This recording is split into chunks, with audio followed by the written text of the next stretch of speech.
pour le développement de l'Afrique de l'Ouest. D'éminents économistes à travers la sous-région participent en présentiel et en visioconférence.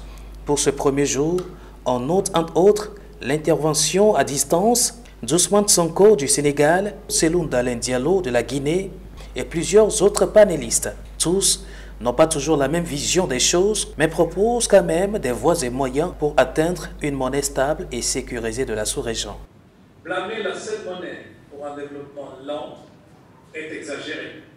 Mais les hommes du franc CFA n'ont rien changé en termes de subalternité. En présentiel, on note des panélistes comme Lionel Zinsou du Bénin, Didier Akwete, et côte à côte, deux antagonistes sur la question de la sortie du CFA pour l'ECO.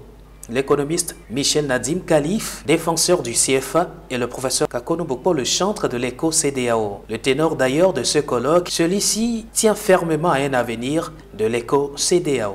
Bien sûr, c'est pour ça que nous sommes réunis, mais entre l'annonce de l'ECO-CEDEAO et sa faisabilité concrète, il faut qu'on travaille, et c'est ce à quoi nous nous attelons durant ces 3 jours du colloque.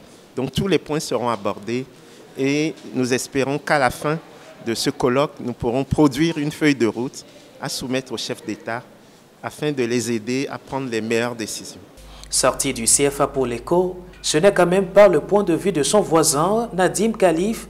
Selon lui, le développement de l'Afrique n'est pas dans le changement d'une monnaie, mais plutôt dans la gouvernance des États.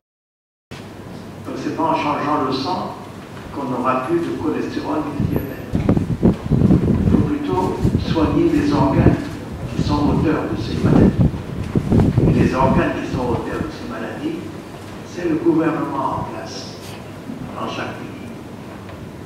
À l'annonce de ce colloque de Lomé, l'expert togolais Kakonou Bokpo a fait l'objet de beaucoup de critiques et de confusion. Mais il continue de lancer un appel à ses contradicteurs. Je les invite à venir suivre ces 3 jours de débat et à se faire eux-mêmes leur opinion.